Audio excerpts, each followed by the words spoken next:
الجزء الأول: القاضي كمال أبو جودي محافظ البقاع، الأستاذ أنطوان شخطورة رئيس بلدية الدكواني، السيد مان الخليل رئيس بلدية الغبيري.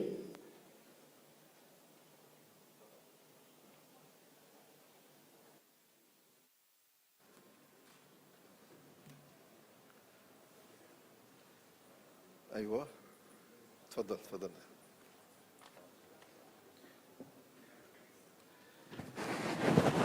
اهلا وسهلا بالجميع. سعادة المحافظ، ماشي؟ بعتقد ماشي. كيف عم تقدر تعمل لتضبط العدد الهائل من النازحين بالمحافظة؟ باختصار شديد. اوكي. اول شيء خلينا نقول قديش عدد النازحين بالمحافظة. صباح الخير جميعا. ماشي الحال؟ هلا في اختلاف بالارقام بين منظمه الامم المتحده UNHCR والاعداد اللي نحن عملنا الاحصاءات كرمالها. انا كل فتره بجيب الاعداد من الامم المتحده بحطوها كل 3 اشهر. ب 30/6/2023 كان الاعداد 795,322 على كل لبنان. بمحافظة البقاع كانوا 305 و921. بس هيدي محافظة البقاع يعني مع بعلبك الهرمل مع زميلي أستاذ بشير. ب 30/9 صاروا الأعداد 789 و842، نزلوا شي 6000. يعني هذا بيختلفوا الأعداد حسب بيصير أوقات وفاة، في ناس بترجع تترحل لغير بلد أو بيرجعوا على سوريا أو شيء. بالنسبة لنا نحن كيف الأعداد؟ معلي حطيت الأوراق. عندنا بقضاء زحلي شو مش الحال؟ اوكي يلا اوكي. بقضاء زحلي عندنا 325 مخيم، والخيام تتراوح بين يعني الأعداد من 4-5 خيام 6 خيام لأوقات 40 خيمة 50 خيمة بنفس العقار. في حوالي 157,000 نازح سوري. الأعداد الأكبر هن بأب الياس، مجد العنجر، بر الياس، تعلبية وسعد نايل. طيب من دون ما فوت فيهم بكلهم بالتفاصيل، كيف عم تقدر تضبط؟ ليك بمحافظة البقاع في تعاون كامل وشامل وتنسيق دائم مع الأجهزة الأمنية كلها، من مخابرات جيش، من أمن دولي، أمن عام، وقيادة المنطقة بقوى الأمن الداخلي. في تفتيش دوري من مخابرات الجيش وأمن الدولة دائم، بيبرموا على كل المخيمات، بيشوفوا أعداد الخيام، أعداد النازحين، بيشوفوا إذا في أي سلاح مهرب أو أي شيء. إذا بدك تحط علامة على عملية الضبط قد ايه بتعطيها؟ عملية الضبط أكثر من 9/10 بالمخيمات. أوكي طيب. أستاذ أنطوان رئيس بلدية الدكواني، نعم. حضرتك أخذت إجراءات استثنائية لضبط عملية النازحين، ممكن بإيجاز سريع شو اللي عملته؟ أول شيء صباح الخير. أهلا وسهلا. فخامة الرئيس، الحضور الكريم. أول شيء نجم وندين اللي عم بصير بفلسطين وبالتحديد بغزة وجرائم القتل وخاصة الأطفال. هيدي قضية كثير كبيرة، ونحن مع القضية الفلسطينية إنما بفلسطين وليس بلبنان. هذا الشيء نحن معنينه منذ القدم بتل الزعتر بالتحديد، والرائد رعد بوجه له تحية. يعني فخامة الرئيس العماد ميشيل عون آنذاك بال 76 عند سقوط تل الزعتر نعرف نحن شو تل الزعتر. مما أتاح لنا عند النزوح السوري التنبه والتيقظ الدائم من أولاد الديكواني والأحزاب والفعاليات إنه في شيء مش مزبوط. هالأعداد الكثيفة مش بس بالديكواني، بكل المناطق اللبنانية، إن كان بالسكن، إن كان بالاقتصاد، إن كان بالبنى التحتية، إن كان بالعمالة وبالتحديد على العمالة. طيب صاروا 12,500. حكينا وإذا إجا سيدنا البطرك على الديكواني إنه هذا شيء خطر، هذا كبير على كيان ووجود اللبنانيين ولبنان بالتحديد. عملنا مداهمات تفتيش لحالنا، معنا 130 شاب شرطة. من وين؟ نعم بلدية، عناصر بلدية؟ عناصر بلدية مثبتين، منهم شرطة مؤقتة. نعم. من 2013 ل 2019 للثورة، ما سمي بالثورة، من 12500 إلى 560 اليوم لحالنا لا لوقتها لحالنا مع القوى الأمنية، الأجهزة الأمنية، قيادة الجيش، مخابرات الجيش والمعلومات، إضافة إلى تطبيق القوانين وخاصة قانون العمل اللبناني الذي حدد العمل للنازح السوري بثلاث فئات. وهون المشكلة، والمجتمع اللبناني بموضوع السكن أولا اللي هددنا أولاد الديكواني ليقولوا أنه النازح السوري قبل اللبناني، لا اللبناني قبل النازح السوري بالسكن. هيدي أولا. واحد. هي أولا. ثانيا العمالة للبناني مش للنازح السوري، مش لأنه أقل عم يدفع مصاري، عم يقبض مصاري ويعطوه. أنا فت على مستشفى متنية، الإسعافات الأولية لإلي بأسف أقول أنه كانوا 2 سوريين، بعدين فت على الARM 2 سوريين. هذا شيء منه مقبول ومرفوض، لأن هيدي قطاعات ما في يشتغل فيها إلا اللبناني، صح؟ طبيعي. أوكي. طبيعي. هذا الثاني. حكما ثالث عم بتقلي في 3 خيارات أخذتهم. هقول اللي عملناهم. أوكي. من بعد الثورة طبيعي كورونا زادوا 2000. بلشنا كمان بالتطبيق هون قبل قرارات وزير الداخلية وغيره. نعم. طبقنا قرار وزير الصناعة انه تسكير المحلات الغير شرعيين، السكن، تعميم المادة 74 وزير الداخلية، إضافة كل التعاميم، وخاصة نرجع نقول وزراء العمل ووزير العمل الحالي، وقلصناهم من كم شهر، شلنا شي 1000 وشوي، ما تبقى في الديكواني ما بيتعدى 1000 و1100.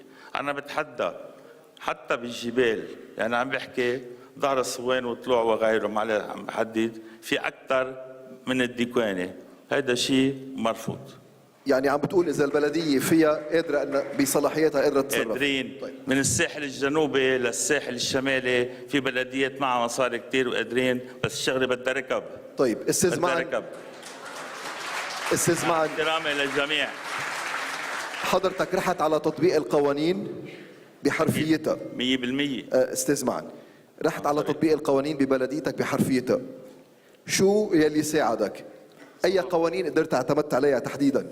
صباح الخير. كمان أولاً مثل ما خينا رئيس البلدية وجه تحية لأطفال غزة، كمان أني بدي وجه تحية للمقاومين بجنوب لبنان والمقاومين اللي دافعوا عن لبنان وقت الأزمة السورية والنزوح السوري، واللي حموا كل المناطق اللبنانية بالبقاع، اللي كان يمكن اليوم لو هيدي الأزمة ضخمت أكثر كنا اليوم عم نعاني عدم وجود لبناني ضمن الأراضي اللبنانية. فتحية لهم كلياتهم. نرجع للإجراءات. في معي مجموعة إجراءات وحقراها باختصار جدا حتى ما ننسى النقاط وبشكل سريع جدا كمان. أوكي، بس بدي الإجراءات اللي حضرتك قدرت تطبقتها. صحيح.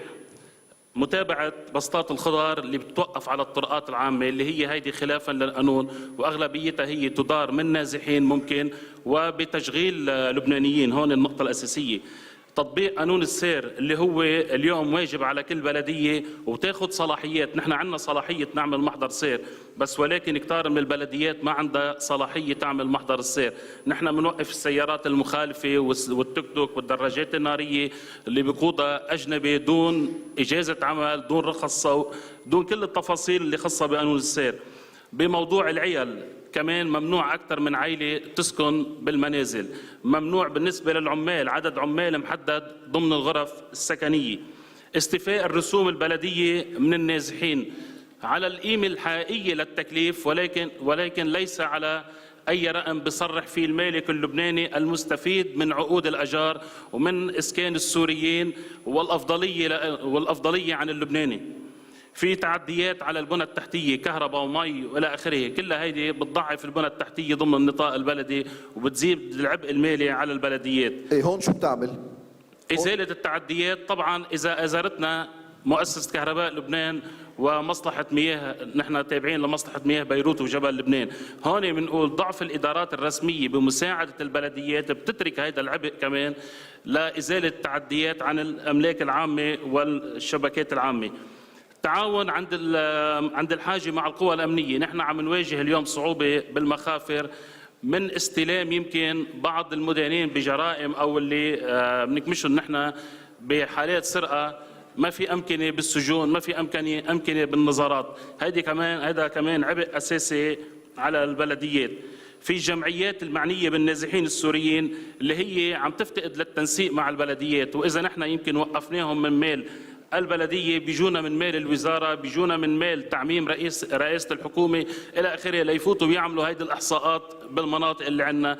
فدائما نحن بنطلب التنسيق المطلوب من الجمعيات اللي مطلوب تشتغل ضمن النطاق البلدي بموضوع النازحين. طيب سعادة المحافظ، يعني حضرتك سمعت رئيسين بلديات. نعم. قادر تتأكد من باقي البلديات انه قادرين ينفذوا هالامور اللي هي تحت سلطة القانون؟ هلا اكيد كل البلديات، بعتقد ما في بلديه بلبنان بقى مش هي طامحه وهي بدها تطبق القانون، خاصه والقدره. هلا المشكله الاساسيه هي بالقدره الماديه، لانه اغلبيه البلديات بعد انهيار الاقتصاد اللي صار وانخفاض القوه الشرائيه تبع العمله اللبنانيه، في كثير بلديات موازناتها، بعطيك مثلا مثل بلديه زحله كان موازنتها 60 مليار، كانوا 40 مليون دولار بالسنه، هلا قد ايه بتطلع؟ وبالرغم من هذا الشيء بلديه يعني 40 مليون قد ايه صبن على بعدها 60 مليار، بعدها 60 مليار. وبالرغم من هذا الشيء بلديات بمحافظه البقاع عم تتعاون بشكل كامل وعم بيجربوا قد ما فيهم يطبقوا القوانين للاخر والتعميم اللي بتصدر عن وزاره الداخليه. ومثل ما قال الاستاذ معن الرئيس انه كل بلدية عندها صلاحية تعمل الإجراءات كاملة. تمام. وبموجب المادة 74 من المرسوم الإجرائي 118 على 77 رئيس البلدية والشرطة البلدية هن ضابطة عدلية بيساعدوا النائب العام، يعني أي شيء مخالف للقانون، أي شيء ضد الشرعية أو ضد القوانين بيقدروا ينفذوه. طيب حضرتك عم تعترف بشكل أو بآخر إنه في مشكلة مادية مثل ما كلنا بنعرف. نعم. هيدي المشكلة المادية عم تقدر تستغلها الجمعيات حتى تقدر تفوت على المخيمات اللي هي ضمن نطاق البلديات؟ هون كيف تتصرف حضرتك؟ من تقريبا تموز الماضي، يعني تموز 2022 عملنا خطة وطريقة شغل بالبقاع كانت يعني بالتنسيق مع وزارة الداخلية والبلديات مع وزارة الشؤون الاجتماعية، أنه ولا جمعية أو ولا شخص بفوت على أي مخيم ضمن محافظة البقاع إلا بإذن من المحافظ، وبده يقدموا طلب عنا بالمحافظة، بده يحددوا بقلبه شو المساعدة اللي بده يقدموها، شو القصص اللي بده يعطوها للمخيم، أي مخيم أي منطقة، وبرجع أنا بتأكد من هالمعطيات. إذا في شيء لازم ينبعت على وزارة الشؤون الاجتماعية ببعته ليتأكد وزير الشؤون، لأنه هو الهيد اوف LCRP يعني ليبانيز كرايسيس ريسبونس بلان، وفي تنسيق دائم مع وزارة الشؤون ووزارة الداخلية. وإذا شيء بسيط أنا بعطي الإذن، وبعد ما ينعطى الإذن بينبعت صورة عنه لأمن الدولة. يعني اليوم عمليا ما في جمعية بتفوت على مخيم من دون معرفتك وسماح أبداً. المحافظة؟ صار لها أكثر من سنة و4 أشهر ما حدا بيفوت، مش بس الجمعيات، حتى المنظمات الدولية عم بياخذوا إذن ليفوتوا. أستاذ أنطوان. نعم. هددوك حكما. ليش؟ لأنه عم بتطبق القانون؟ أكيد. طيب بدك تضل تطبق القانون؟ أكيد. فيك تضل تطبقه؟ أكيد قادر تطبق. والمصريات؟ المصريات موجودين. معك؟ إيرادات البلديات أكيد طبيعي، إيراداتنا وعلينا التكاليف هلا حكما، وصار معنا مصاري، لازم كل بلدية تعلي التكاليف، بقاش فينا مثل قبل ولا بده يقفلس، إذا أفلس البلديات راح لبنان. طيب. تعال. حضرتك رئيس بلدية. نعم. وأنا بعرف إنه بنطاقك البلدي صار في تعاون، يعني لما طلبت مصاري نعم. لأنه بدنا نشتغل فيهم صار في تعاون معك. لا ما طلبت مصاري. كيف صار؟ فإذا طلبت مصاري من المكلفين. هيدا قصدي طيب اوكي، لما طلبت مصاري من المكلفين جاوبوا معك. نعم. هل هذه المبالغ كافية؟ أكيد كافية، وبعدين إضافة إلى ذلك عندنا 25 شخص فرقة مدربة مسلحة بالليل، شرطة مؤقتة من الأحزاب اللبنانية الموجودة بنطاقنا، يعني كتائب لبنانية، قوات لبنانية، والتيار الوطني حر، إضافة إلى العسكرية متقاعدين. بالليل الأمن مستتب جدا. هيدي أول بلدية بتصور بتنعمل بلبنان هيك تحالف. عم بتفدرل لا نعم. عم بتفدرل عم تعمل فيدرالية. ما بعرف. أمن ذاتي. ما أنتم عم تقولوا البلديات، ولازم نعمل هيك نحن. اذا ما عملنا هيك مين بده يدافع عنا؟ نحن بدنا ندافع عن حالنا، باولاد ضيعتنا، بمخطينا، باعضاء مجلس بلدي، باولاد المنطقه، بالاحزاب، مين ما كان. نحن مع اللبناني ضد اي شخص كان. واضحه؟ انا لإلي بس بدي اقول لك شغله كمان. العماله الاجنبيه اللي عم نحكي عنها، وهيدي الخطه انه الابقاء، معلش اسمح لي يعني انا ضد هالموضوع. ابقاء بيحدد حجم محدود مثل ما كانت ما قبل 2011 ايام ابائنا كمان، كانت 30% السوريين وبعض المصريين واللبنانيين. هلا 90% سوريين و10% لبنانيين، واللبناني بده يعمل مدير. لا، بنحدد العماله ب 30%، بيروح العائلات يدفعوا لهم المفوضين، يحطوهم على الحدود اللبنانيه السوريه، وانتم حضرتكم بتعرفوا بتحكوا مع الحكومه السوريه، يدفعوا لهم مصاري. بنفلل كمان 70% 60% من العمال السوريين، بنخلي 30%. ساعتها اللبناني اللي بده يعمل حاله مدير وممدد اجراء يجي يشتغل. طيب مش بدي يعمل مدير واجر السوري وقت نفوت عليه نحن على المحل وعلى شغله يجي قلنا لا هذا لإلي يتخبى وراه، متخبى وراه اسمه عم يضحك علينا وعلى اللبنانيين. هيدي مش ظابطه. طيب استاذ ماريو، بس بهذا الاطار وزراء العمل متعاقبين طلعوا قرارات حددوا فيها. اخر قرار صدر ب 25 تشرين الثاني 2021 من الوزير بيرم، حدد فيها شو الاعمال اللي بيشتغلوا فيها اللبنانيين وشو الاعمال اللي بيشتغلوا فيها غير اللبنانيين، يعني منها الزراعه. هو القانون بيطلب من وزير العمل سنويا تحديد المهن يلي بحق لهم نعم، يشتغلوا. وبيعطي شويه استثناءات اذا فلسطيني لاجئ بلبنان او سوري معه بطاقه مجامله، يعني بطاقه اقامه مجامله تكون امه لبنانيه او مرته لبنانيه، بيعطي شويه استثناءات، بس بيتحدد وين لازم يشتغل الشخص الاجنبي. ما بدنا نحكي نازح سوري، كل شخص اجنبي. استاذ معن، كيف بتتاكد انه يلي ظهرته برات نطاق بلديتك تحديدا العائلات ما يرجع دخل؟ وهل انت بحاجه لمؤازره الاحزاب مثل ما عمل الاستاذ انطوان؟ نحن بنسعى لتطبيق القانون اولا. يعني اليوم الشرطي البلدي منه مخول يحمل سلاح بالقانون، والشرطه البلديه كمان اذا حمل فرد من وزاره الدفاع، اذا هيدي رخص مش قانونيه بالنسبه للبلديات. وزاره الدفاع ما بتوزع رخص على البلديات وعلى شرطه البلديه. فالموضوع اليوم الشرطي البلدي ما في يحمل سلاح، في يطبق قانون. كيف فينا نتاكد؟ نحن بدنا متابعه الاحصاء ومتابعه الاجراء، ونحن ما عندنا كمان القدره نظهر نازح ناخده لبرات النطاق البلدي، يعني على بلديه ثانيه. هذا بالقانون مش موجود. نحن اليوم علينا نجي نطبق التكليف، نطبق الاجراء، الاحصاء اللي موجود، إذا بدك الاقامات النظاميه، اقامات العمل. غير النظامي المؤسسات كيف تتصرف معه غير النظامي؟ اقفال المؤسسات، نحن عم نروح اقفال لمؤسسات تجاريه فرضا غير مرخصه. المؤسسات عم تستخدم عمال سوريين ما عندهم اجازات عمل، او ببعض المهن اللي هن ما فيهم يشتغلوا. هيدي سلطه البلديه. سلطه البلديه ما فيها تحل محل السلطه المركزيه والامن الوطني. اليوم هو الامن الداخلي هو الدور الاساسي، الامن العام دور اساسي. نحن علينا بتطبيق القوانين بصلاحيات الماده 74 بقانون البلديات. والا نحن اذا نحن بس شغلتنا نشيل النازح السوري من هذا البيت ونحطه على حدود المنطقه اللي عندنا، ما بالنهايه اليوم نحن مجتمع كامل اللبناني. اليوم من كان اذا نحن اخذناه من بلديه الغبيره وحطيناه ببلديه الشياح او ببلديه برج البراجني، شو التاثير اللي بموضوع النزوح؟ هل حلينا ازمه النزوح؟ نحن علينا بعد نكتفي اذا البلديات مجتمعه كلياتها فينا ناثر، واذا كل البلديات طبقت كل القوانين صحيح ضمن صلاحياتها بنقدر نعمل حد من النزوح. لانه لما ننظم نحن العماله السوريه بالمؤسسات والشركات والسكن، بالتأكيد اليوم النازح السوري ممكن يودي عائلته على سوريا، تسكن بسوريا يمكن، ويحافظ على العمل اللي كان مسموح له بلبنان بهيديك الأوقات، ولا زال مسموح له اليوم يتعاطى هذا الأعمال. بس ريس، إذا عندك سكان في قلب نطاقك البلدي وهني ما بيشتغلوا عندك، يعني مش منن عم يشتغلوا محل تقدر تتمكن منهم، هيدي هالعائله كيف تقدر تظهرها برات البلديه؟ ما فينا نظهرها، فينا ننظم. نحن شغلتنا ننظم. نحن بنتاكد عندهم اقامات نظاميه. اذا ما عندهم اقامات نحن ممكن نرفع اللوائح للامن العام اللي هو بيتابع، وهذه مسؤوليه الامن العام مش مسؤوليه البلديه. لا تصدر اقامه ولا حتى تمنح إقامات وإجازات عمل في وزارة عمل وفي مؤسسات نظامية بالدولة هي شغلتها التابع. نحن بنكتفي بتطبيق القانون البلدي المادة 74 اللي تفضل سعادته فيها كثير من الصلاحيات لرئيس البلدية يقوي يمكن إمكانياته المالية على حساب النازح السوري من خلال استيفاء الرسوم البلدية وتعزيز مالية البلدية ليقدر يقوم بالحمل الملقى على البنى التحتية والخدمات. واضح.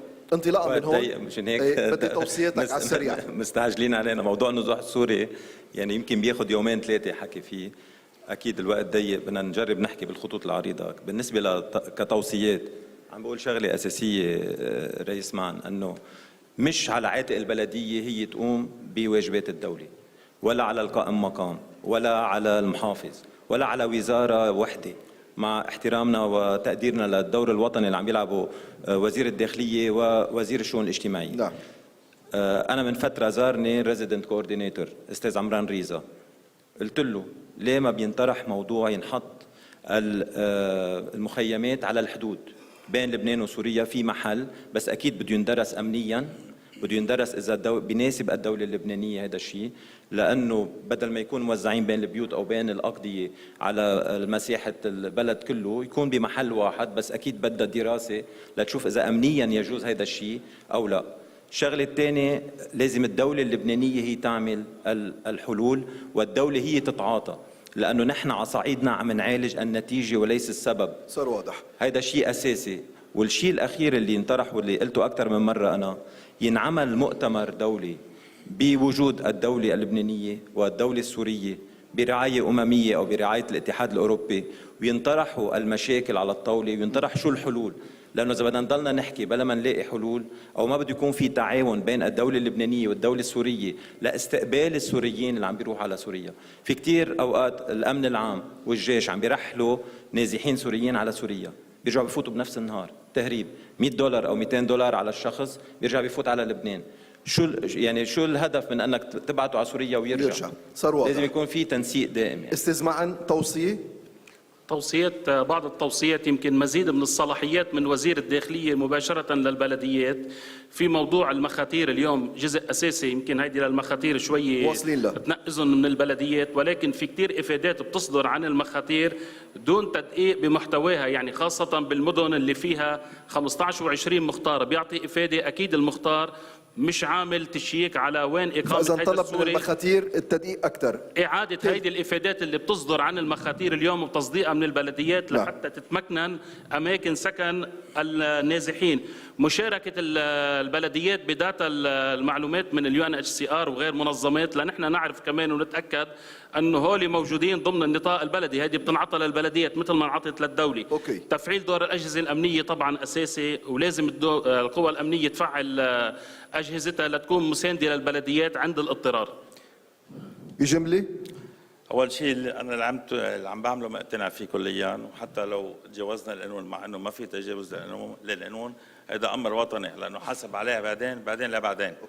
التوصيه اول شيء تكلم الدولتين، الدوله اللبنانيه مع الدوله السوريه. اوكي، هيدي صارت واضحه. الضغط من الاحزاب والفعاليات السياسيه يساعدوكم على الحكومه اتخاذ قرار سياسي جامع، عم بحكي قرار سياسي جامع باخراج النازحين السوريين الى الاراضي على الحدود، اضافه الى تطبيق القوانين وجميع القوانين. شكرا استاذ انطوان. شكرا لكم. شكرا لك. في الوثائقي السريع دقيقه ونص وبننتقل للبانل اللي بعده. شكرا.